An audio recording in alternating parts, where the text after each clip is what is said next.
Well, the 25th African Union Summit is currently underway in Sandton Johannesburg, with women empowerment and development toward Africa's Agenda 2063 very much in the spotlight. Well, our SABC contributing editor, that's Vuyo Mvoko, is at the conference and we're live to him now. Good afternoon, Vuyo. Are you with us? Faintly, I'm hearing you faintly, but yes, I can hear you, Kesh. Wonderful, Vuyo. Good to have you on the PM News Desk. Well, the need for Africa to be more self-reliant coming up chiefly today. Right now, the EU is still the world's largest donor. We had 12 billion euros allocated to Africa in 2012, and Africa remains the major recipient of EU aid. 75% of the EU's funding coming directly from Europe. If anything, this self-reliance would be the legacy the EU chair would want to leave us, Vuyo?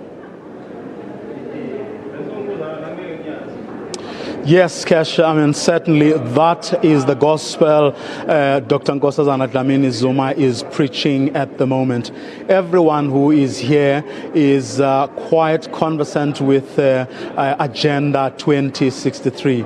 Everybody by now should know what that document entails and what it is that we need to be doing over the next few years and the next couple of decades. But what she is trying to drive home is that unless and until we begin to be practical about the things that we need to do, that Agenda 2063 will remain a pipe dream. Let's start by making sure that we are self-reliant, by making sure that we put our own money where our mouths are. So member states, at the moment, we have very few countries actually carrying the burden of having to finance the African Union and its projects. And you have the European Union and other similar blocs financing the African Union and its projects. Now, that's a very unhealthy situation because, as the old adage goes, I mean, he who pays the piper calls the tune. So that is the one area she wants this particular summit to focus on. In other words, if there's one thing that this summit can make sure that it will be done come the end of the summit, it must be that commitment from member states to say we are putting our money on the table and here is how we are going to drive our agenda with our own money. Because the danger that comes with not doing that, as has been the experience with the NEPAD, is that you are going to have to rely on people who may have different agendas from what you have to actually drive your own agenda. Let's make as an example and perhaps be controversial a little bit. Take China, for example. China is quite keen. It is moving in big time into Africa. But China has its own agenda. It doesn't share the same agenda that Africa has, for example, when it comes to the reorganization of the Security Council. It wants status quo to remain the same. Yet, if you look at the United States, for example, the United States has a different attitude to that of China. Yet, the United States is not being seen as a friend of Africa. So there are those, areas that need a thorough sort of looking at to ensure that we look at things as they actually are. In other words, we use our minds, less so our hearts. So those are among the issues that indeed this summit hopes to deal with, hopefully once and for all. Remember, the issue of the Security Council, the UN Security Council, is a big one because it is hoped that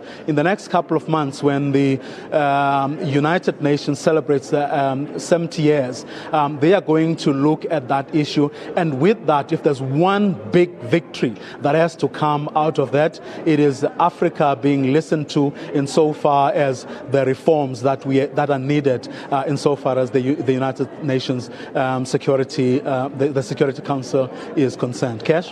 Vuyo, the Mediterranean migration crisis also coming to the fore today. This was indeed another appalling year in which thousands of migrants died seeking a better life and trying to cross into Europe. And catastrophes like the one we saw in Lampedusa recently keep migration on the agendas of both continents. But Europe itself is far from an integrated response. But it really speaks to a need to make African nations a destination of choice rather than one to flee from. And there have been successes. If you see that just this week, 5 countries in sub-Saharan Africa came up as 5 out of the top 10 most improved economies on the globe in the latest World Bank report. How did the AU chair handle this issue of migration?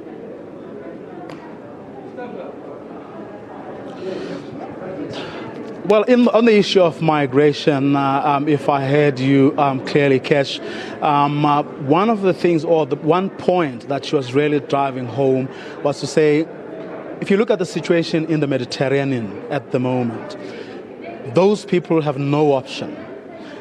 Any place is better than their home countries or the places where they are coming from. And she was saying, if we stick to what we know we can do, if we really focus on Agenda 2016, there will not be a need for Africans to risk life and limb to go to Europe, because you will have created the conditions that are conducive for those people to lead better lives. In other words, we need to build our economies. The infrastructure requirements of the continent are known. They have been quantified. And we even have an idea as to how best we can do what we're supposed to do, where in areas where, for example, we don't have direct foreign investment. So all those things are there in the blueprint that we have. But there are certain things that we are not doing, some of which are actually easy to do. For example, a good governance. That is not something that needs Europeans or other people to come and tell us that it's what we need to do. There is political willingness to actually take some very tough decisions. Many African countries are actually not doing that. There are people who are flouting, their own constitutions, seeking 3rd, 4th, 5th, and 6th terms on the continent, or changing the constitutions all the time. And those are issues that we need to deal with. And those are issues that don't need money, but that just need commitment, that just need commitment to our own constitutions, and that need willingness to actually do the basics of the things that we need to do. There is, of course, also the area of egos and such things. Look at the very question we were talking about earlier of the reforms that are needed within the Security Council. There is a proposal on the table that perhaps Africa should have 2 seats there, right? We all know that there are issues between Nigeria and South Africa as to who should occupy that seat. The same goes for Egypt and Algeria. Both of them actually want the seat even before we actually get the seat. So the point really overall is that some of the solutions to the problems we are encountering, or the reason we're not penetrating, important institutions like the United Nations, is precisely because we are not doing the basics right, or we are not mature enough to actually, take decisions and agree among ourselves, let bygones be bygones, or the mine is bigger than your sort of mentality must go away. Let's do what is right for the continent. So in a nutshell, overall, the point she was really making is that with a lot of things that need or that can be done, call it the low-hanging fruit, if you will, with those things, most of them are actually dependent on us. And if you look at, the Africa you had 12 or so years ago when you reorganized the OAU, it's not the Africa you have today. A lot of African countries do actually have money to put on the table. Others can access that money without really making the kinds of compromises that can actually, literally liquidate their countries or any such thing. So overall, it's things we can do for ourselves for the betterment of our continent. Thank you, Vuyo, for sharing your insight with us right here on the PM News Desk. That was Vuyo Mvoko, live to us from the AU Summit, currently underway in Sandton.